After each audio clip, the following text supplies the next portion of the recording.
This video is to go over homework to see lesson 212. Triangle ABC is an isosceles triangle with AB is congruent to segment AC, and AE is AE, BF, CD are medians. That means EDF is a midpoint of each segment. And you've got the flow chart to prove that FB is congruent to DC. So in order to say that, we're gonna have to prove DBC is congruent to FBC. So it's always nice to draw figures so that it looks easier. That's the visual scan. So now, how can we prove these two triangles are congruent? And if you could say that, then FB is congruent to D segment DC. So we can not use the fact, but we gotta use the fact that we gotta prove these two triangles are congruent. You got the flow chart, and there's one blank, and what A, B, C, or D. You got the choice A, B, C, or D. Which one fits in that blank box in order to make the logic organized and perfect?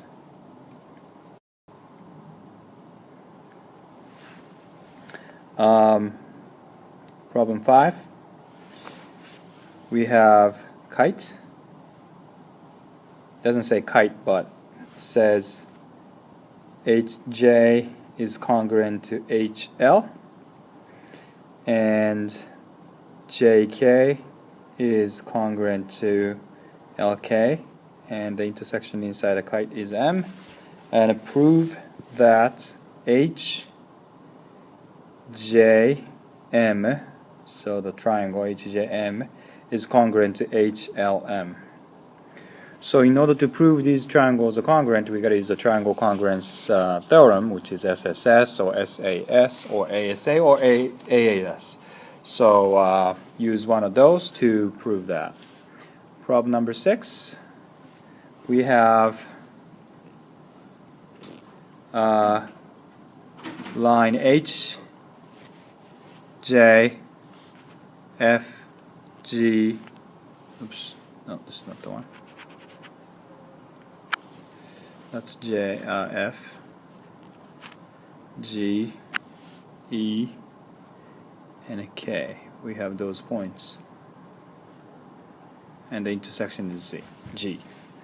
Prove that JGF is congruent to KGH.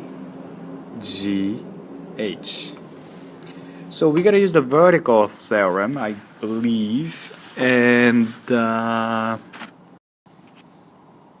we actually also know that GJ is perpendicular to GK. Oh, actually, GJ is perpendicular to GK. So this is 90 degrees right there.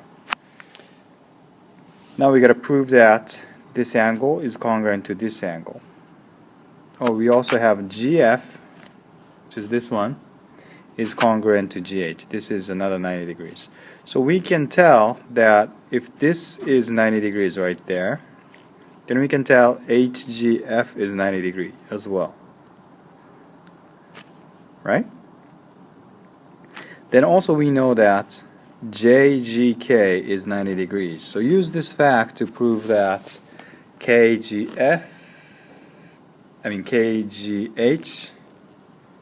is congruent to JGF. That's kind of tricky. So this one is congruent to this one. How do we prove that? Using those three facts.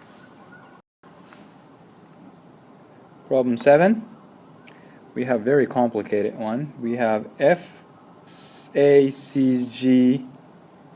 is a square. And then we have DA BE is also a square, and we have a straight line, and then we have a line from FB and DC. Prove that FAB is congruent to AC CAD. So it's always nice to kind of separate that. So if I separate triangle FBA, then I'll have, you know, something like this. It's closed, by the way. Then I also have ACD,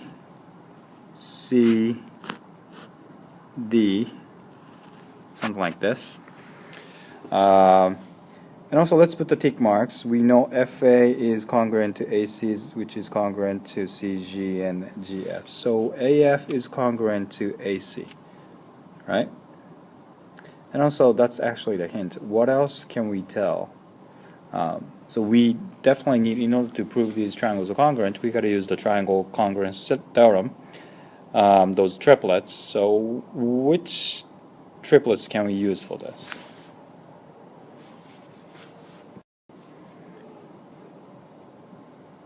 So problem number 8, we have another weird shape.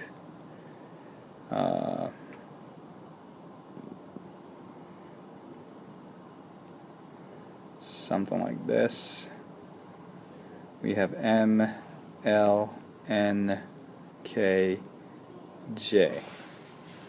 Now, triangle L, J, M, this is equilateral triangle, and also L, K, N is equilateral triangle, but you got to be careful. The problem doesn't say that these two equilateral triangles are congruent. So let's put the tick mark, and let's use different tick mark for those triangles, because we don't know those are equilateral triangle, but the size could be different.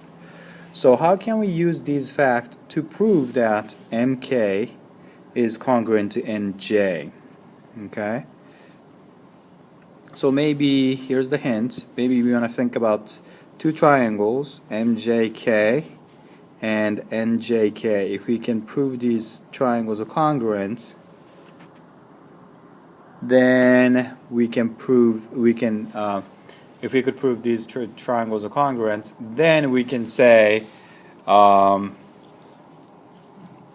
MK is congruent to NJ by CP/CTC. So first you got to prove these two triangles are congruent. Problem 9. Given triangle QRT is isosceles triangle, so let's draw that. QRT. And then QT is congruent to TR. Oops, doesn't look like it. Let's put these marked differently. Q R Q T R. Now we just rotate it a little bit. And also VR and UQ are median. So you take the midpoint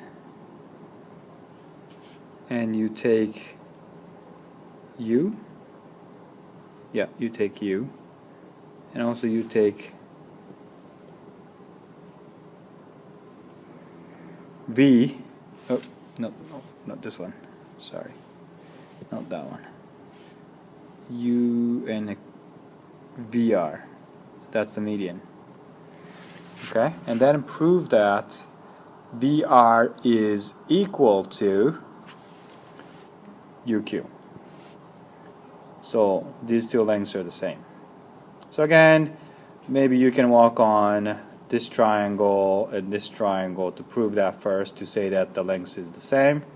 Or there's another way of looking at this. Here's another triangle and here's another triangle. If that's easier for you, so first you got to prove that those two triangles are congruent, and then you can say, all right, here these two VR and UQ are corresponding parts of two congruent triangles, therefore they're congruent. Problem number 10. Point P is on a perpendicular bisector of LM. So we have LM, and there's a perpendicular bisector, and let's say we have point P on it, and it's perpendicular bisector. Now prove that PL equals PM. Okay, so now I'll give you a hint. So we can actually make a triangle BPL. This is something we have worked on before. You can call this intersection points, maybe X or A or whatever, and then we can have PLA and PMA, and we got the two triangles, and then prove that those two triangles are congruent. Then you can say by CPCDC, PL is equal to PM.